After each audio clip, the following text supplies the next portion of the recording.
안녕하십니까. 신의균의 국방TV 시큐리티 뉴스입니다. 자, 오늘도 아주 중요한 안보 소식 전해드리도록 하겠습니다. 그리고 우크라이나 전황까지 아울러서 알려드리도록 하겠습니다. 오늘 아침에 제가 우크라이나의 바흐무트 포기설 이게 뭐 사실이냐 라는 말씀을 드렸고, 거기에 예브게니 프리고진이 야, 우리 하루 이틀이면 이 바흐무트 다 먹는다 빨리 뭐 이런 식으로 했는데, 그걸 지난 주말에 우리 언론들이 다 받았었죠. 예. YTN, 연합뉴스, 또 이 KBS 뭐 이런 데서 다 받았었죠. 그래서 신인균 너 틀렸다라고 했는데, 아니 3월 2일 날 프리고진이 그 영상을 찍어서 하루 이틀이면 끝난다라고 했는데 지금 벌써 4일 지났어요. 어떻게 된 겁니까? 그럼 누가 만든 겁니까? 자, 이런 상황에서 바흐무트에서 이 우크라이나 군에 맞선 러시아군의 이제 돌격대죠. 어설트 유닛들이 총과 탄약도 부족해서 이제는 제정 러시아 때 만든 야전삽을 들고 돌격하고 있답니다. 그걸 영국 국방부에서는 백병전을 위한 것 같은데 정말 참 황당하다라는 이런 정보 분석 보고서를 내놨습니다. 어떤 상황인지 보도록 하겠고요. 그리고 아주 우려스러운 북한 상황, 그리고 공산주의자들의 침투 보도록 하겠습니다. 신인균의 국방TV 구독, 알림, 좋아요 눌러주십시오. 지난달에 3월부터 북중 육로 교역이 재개될 것이라는 소식 전해드린 바 있는데요. 중국이 북한 트럭 운전기사들에게 도강증을 발급하고 육로 교역 재개를 준비 중인 사실이 확인되었습니다. 북한 상인들이 오고 갈 중국 랴오닝성은 집계조차 포기했을 정도로 코로나 확산이 심한 곳인데, 아무래도 북한 스스로 지옥문을 연 것 같습니다. 북한이 이달 초 중국과의 육로 교역 재개를 결정하고 중국 단둥 그리고 북한 신의주 구간의 차량 운행을 준비하고 있으며, 이를 위해 중국 측으로부터 도강증을 받았다고 북한 정부 매체 SPN 서울 평양 뉴스가 중국 단둥 소식통을 인용해서 3월 6일 보도했습니다.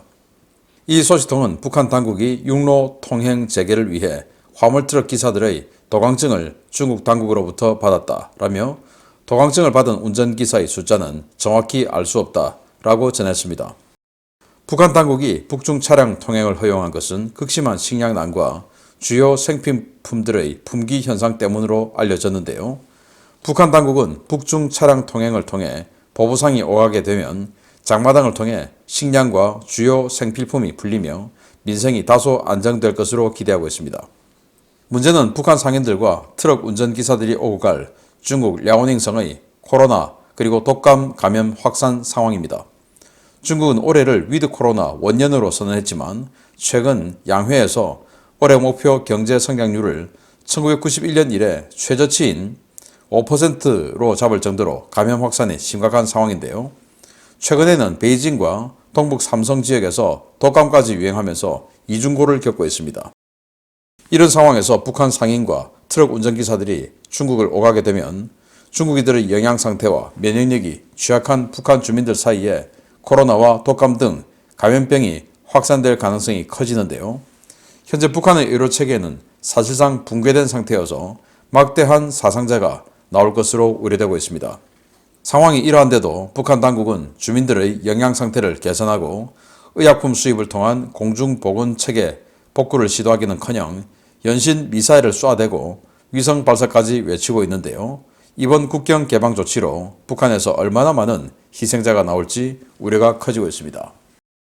자, 우리는 뭐 코로나 걸려도 대부분 다 회복하고, 뭐 기저질환 있는 사람들을 제외하고는 대부분 다 회복하고 하죠. 왜? 의료 체계가 워낙 좋으니까. 근데 북한은 의료 체계 없죠. 거기다가 영양살때 부족하죠. 그 걸리면 죽을 확률이 아주 높습니다. 자, 그런데 그것보다 더 심각한 게 식량 문제 아니겠습니까? 뭐 먹지 못하면 살 수가 없으니까. 그래서 어쩔 수 없이 이 북중 무역을 재개하고 여러 가지 이제 조치에 들어갔는데, 문제는 중국이 완전히 코로나 대확산 상태 아니겠습니까? 그게 이제 북한으로 들어오는데, 그 북한으로 들어온 코로나 그리고 요즘 유행하고 있는 독감, 이런 것들이 북한으로 퍼졌을 때 과연 식량난으로 인해서 굶어 죽는 숫자보다 코로나와 독감으로 인해서 아파 죽는 사람이 적을 것이냐 많을 것이냐, 이것이 이제 문제인데, 그렇다고 해서 식량난에도 불구하고 열지 않을 수도 없고, 북한으로서는 정말 진퇴양난인데요. 자, 그러면은 지금 ICBM 쏘고 지금도 미국의 하워드 로렌젠함 같은 탄도탄 추적 함들이 통해상에서 대기를 하고 있을 정도로 북한의 대형 탄도미사일 발사가 임박한 것으로 느껴지고 있고, 또 지금 한미연합훈련, 그리고 북한 김정은에 대한 참수훈련인 티크나이프 훈련, 이런 것들이 끝나고 다시 한미연합훈련 재개되고 이런 여러 가지 상황에서 김여정이는 사사건건 건건사사 대응하겠다라고 했으니까 지금도 큰 미사일 또 쏠 거 아니겠습니까? 그런데 그 미사일이 공짜입니까? 아니죠. 수백억 원, 수천억 원 하는 그런 엄청난 자산들이죠. 그런 ICBM급의 무기들은. 그래서 그런 것들을 하지 않고 북한 주민들 식량을 사주면 굉장히 훌륭한 선군으로 추앙받을 수도 있을 텐데, 김정은이는 머리가 나쁜지 아니면은 이 페달을 도저히 스탑할 수 없는 이 지경까지 와 있는 것인지, 물론 뭐 후자이겠지만 그런 상황이라서, 자, 이렇게 계속 가서 북한이 좀 뒤집어지면 좋겠는데, 문제는 정보 유입입니다. 지난 5년간 북한에 굉장히 치명적일 수 있는 정보 유입을 못하게 하기 위해서 문재인 정부가 북한의 대북 전단 금지법이라는 것까지 만들어서 북한의 정보 유입이 안 되도록 사활을 걸고 막았죠. 김정은이를 생존시키기 위해서. 그러나 지금은 할 수 있죠. 열심히 북한의 정보를 유입시켜서 북한이 그냥 이참에 뒤집어지는 이런 모멘텀을 만들어 나가야 되겠다라고 생각이 됩니다. 두 번째입니다. 사상의 자유와 다양성을 보장하는 자유민주주의는 공산 전체주의와의 싸움에서 상대적으로 많은 취약성을 가지고 있습니다. 냉전 시절 KGB, 오늘날 중국 공산당은 미국 민주주의의 이러한 약점을 파고들어 많은 정치인과 유력 인사들을 오염시켰는데요. 미 정치권에서 이러한 오염 인사들에 대한 우려가 점점 더 커지고 있다는 소식입니다. 미 의회, 보다 구체적으로는 국가안보와 핵심 경제 분야를 담당하는 각 상임위원회에 공산주의자들이 대거 침투했으며, 소련 KGB는 물론 중국 공산당과 연루된 인물들이 현역 의원 신분으로 활동하며 미국 국가안보를 위협하고 있다고 에포크 타임즈가 현지 시각 3월 5일 보도했습니다. 뉴질랜드 정치인 출신으로 지금은 미국에서 극좌 사회주의 문제를 심층적으로 연구하고 있는 저널리스트 트레버 라우든 씨는 에포크 타임즈와의 인터뷰에서 최근 공화당 출신의 신임 하원 의장 케빈 메카시가 하원 정보위원회에서 민주당의 애덤 쉬프, 에릭 소아레를 해임했다며 미 정치권 내에 침투한 공산 사회주의 오염 인사들의 위험성에 대해 경고했습니다. 이번에 하원 정보위에서 해임된 애덤 쉬프는 중국 공산당이 미 정치권에 영향력을 행사하기 위해 조직한 백인회 출신 인물이고, 에릭 소아렐은 스파이 신분이 들통나 중국으로 도주한 크리스틴 판과 스캔들이 터졌던 인물입니다.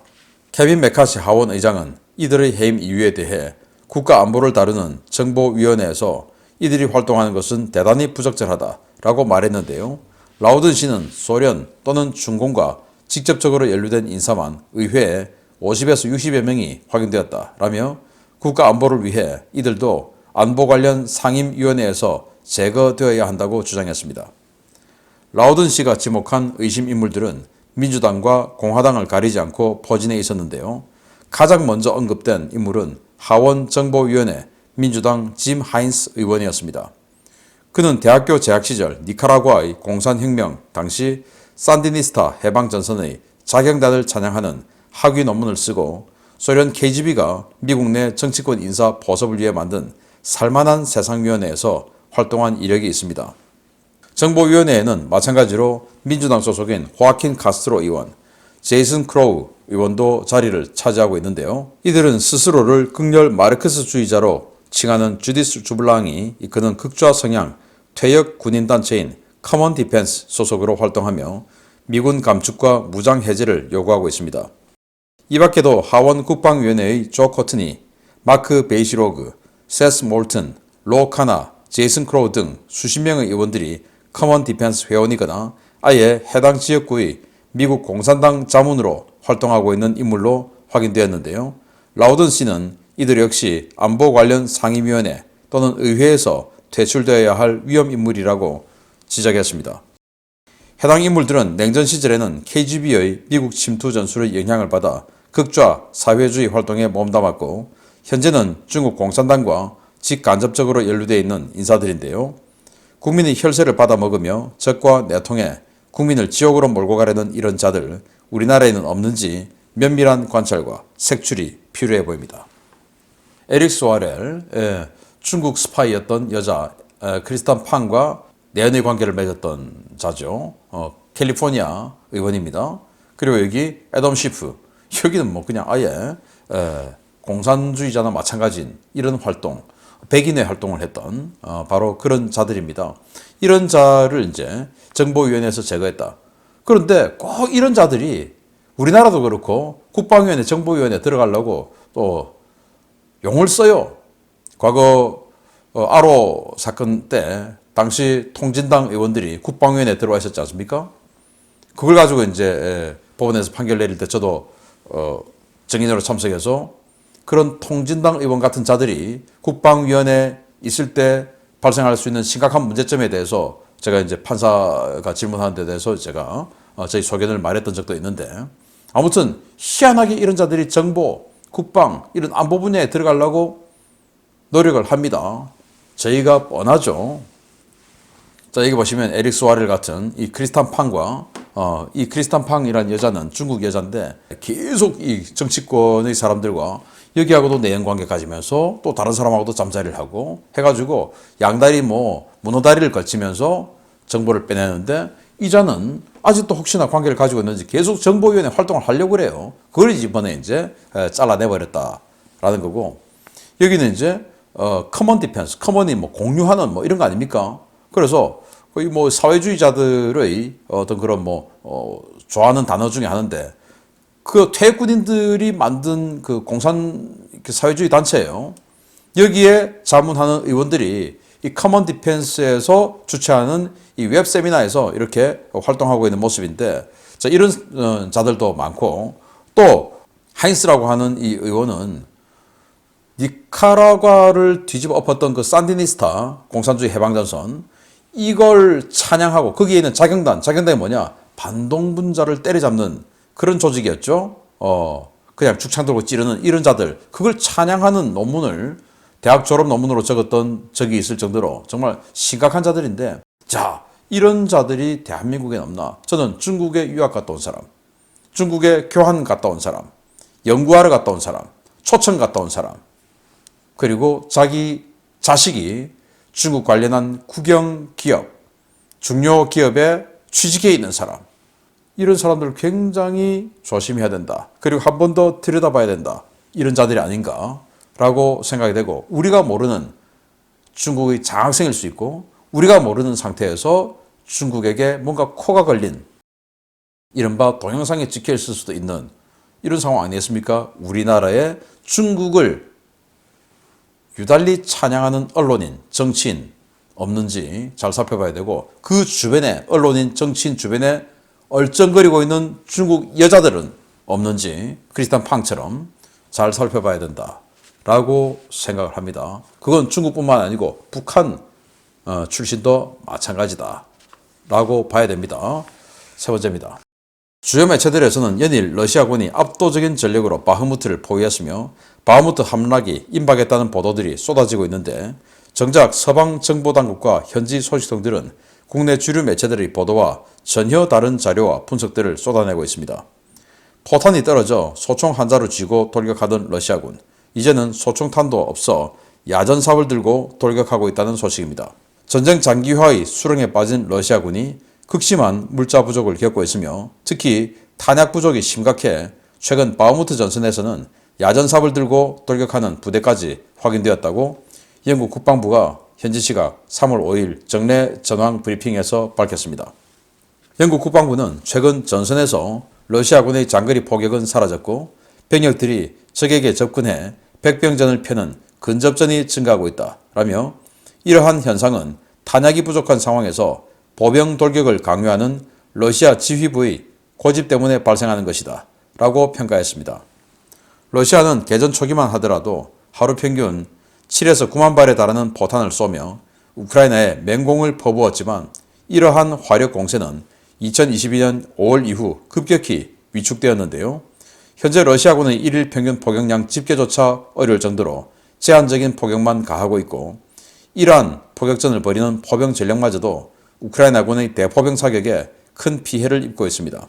러시아군이 기갑, 포병 장비 지원 없이 보병만으로 이루어진 돌격대를 만들어 근접전을 시도하고 있다는 전황은 저희 신의균의 국방TV 채널에서도 2월 하순부터 전해드린 내용인데요. 3월 초인 지금도 러시아 텔레그램 채널들에서는 각지에서 전선을 이탈한 러시아 탈영병들이 이러한 상황을 호소하는 영상과 메시지를 게재하며 무의미한 자폭 돌격 명령을 멈추어 달라고 절규하고 있습니다. 우크라이나, 러시아 양 진영의 오신트 소식통들의 2월 하순 이후 리포트를 종합하면 러시아군은 보병 1명에게 30발들이 탄창 2개와 수류탄 2개를 쥐어주고 돌격을 강요하고 있는 것으로 확인되고 있는데요. 15명으로 구성되는 돌격소대에는 단 한 발의 대전차 무기도 지급되지 않아 우크라이나군 전차 한 대에 한 개 소대가 전멸하는 끔찍한 상황들이 반복해서 보고되고 있습니다. 영국 국방부는 영상 분석 결과 러시아군이 백병전을 위해 휴대한 야전삽은 19세기 후반부터 생산된 MPL-50 야전삽인 것으로 보인다 라며 저급 기술 전투에서 야만적인 싸움을 벌일 때 쓰이는 이 야전삽 하나를 들고 돌격하라는 명령을 받은 러시아군은 신체적으로나 심리적으로나 싸울 준비가 되어 있지 않은 것으로 보인다 라고 평가했습니다. 서방당국의 이 같은 상황평가와 전선에서 직접 전해지는 오신트 정보들은 러시아가 압도적인 전력으로 우크라이나군을 몰아붙이며 당장이라도 바흐무트를 함락시킬 것이라는 국내 주류 매체들의 보도와 너무도 결이 다른데요. 국내 매체들, 러시아 관영 매체의 선전 자료만 보지 말고 현지 자료와 영어권 외신 보도, 각국 싱크탱크들의 보고서도 좀 같이 보고 객관적인 기사를 써주기를 바라겠습니다. 야, 이건 뭐 그냥 이거 야전삽도 꽂으면 날아가 라고 하면서 자기네들이 이렇게 한번 해본 그런 사진인데 뭐 진짜 이렇게 하면 안 되죠. 자, 탄약이 고갈되어서 이제는 어차피 니들 죽을 거니까 야전삽 들고 그냥 가서 찍어 라고 하는 겁니다. 이 야삽이 이 1869년 그러니까 러시아의 제정 러시아 때 크림 전쟁 직후에 만든 그 나이팅게일이 활약했던 크림 전쟁 그 직후에 만든 개발한 모델이 바로 이 MPL-50 모델인데 그걸 이제 수십 년 지난 1차 대전 때도 썼어요. 또 2차 대전 때도 썼어요. 1차 대전 모델, 2차 대전 모델 뭐 제 눈에는 똑같아 보입니다. 그리고 1호부터 100년이 지난 지금도 또 써요. 와, 기가 차죠. 물론 러시아군도 접는 야전삽이 있는데 신형 야삽이 있어요. 그게 이제 보급률이 적다라는 거예요. 그리고 지금 수십만 명을 더 모았기 때문에 이렇게 제정 러시아 때 1차 대전 때 썼던 이 야삽을 꺼내서 주고 자 총알도 부족하니까 들고 가서 찍어라. 이제 이런 상황이 되어버렸다라는 겁니다. 그래서 이 영국 국방부가 내놓는 보고서를 보면 23년 2월 말 러시아 동원 예비군들은 총과 삽으로만 무장한 채 우크라이나군의 콘크리트 진지를 공격하라는 명령을 받았다고 말했다. 삽은 백병전을 위한 도구로 보인다. 표준 장비로 지급되는 MPL-50 야전삽의 치명성은 러시아에 거의 신화화되어 있다. 1869년에 개발된 이후 거의 변화 없이 무기로 사용되는데 첨단 기술 부재의 전투, 잔인한 전투의 많은 장면을 특정지은 무기다. 자, 프리고진이 자, 우크라이나, 야, 젤렌스키 빨리 항복해. 다 물려 여기. 지금 하루 이틀이면 바흐무트 우리 점령할 거면 다 포위했어. 도로 하나만 남았어. 라고 한 지 4일이 지났습니다. 어떻게 됐습니까? 자, 이거 한번 영상 보십시오. 우크라이나 전차가 저 숲을 확 관통해 와서 러시아군 아무것도 없이 보병들 그냥 기관총 전차포 한 방 쏴서 혼비백산 만들고 그리고 기관총 쏴서 다 죽이는 장면인데 이 T-72 우크라이나 전차 보면 완전히 구형 추가 증가 장갑도 하나도 없는 그냥 완전히 기본형 T-72예요. 이런 거 RPG-7 한 방 쏴버리면 격파되는 정도인데 또 거리도 지금 RPG-7 사거리죠. 그런데도 불구하고 RPG-7도 없어요. 그리고는 다 죽어버려요. 그리고 전부 소총만 들고 있어요. 이게 러시아군의 현실이다. 그런데 이 바흐무트 전선입니다. 지금 러시아군이 바흐무트를 뭐 하루 이틀 내에 먹는다? 지금 4일 지났는데 여기에 대해서는 왜 반론을 안 하는지 희한하죠. 계속 알려드리도록 하겠습니다. 마치겠습니다. 감사합니다.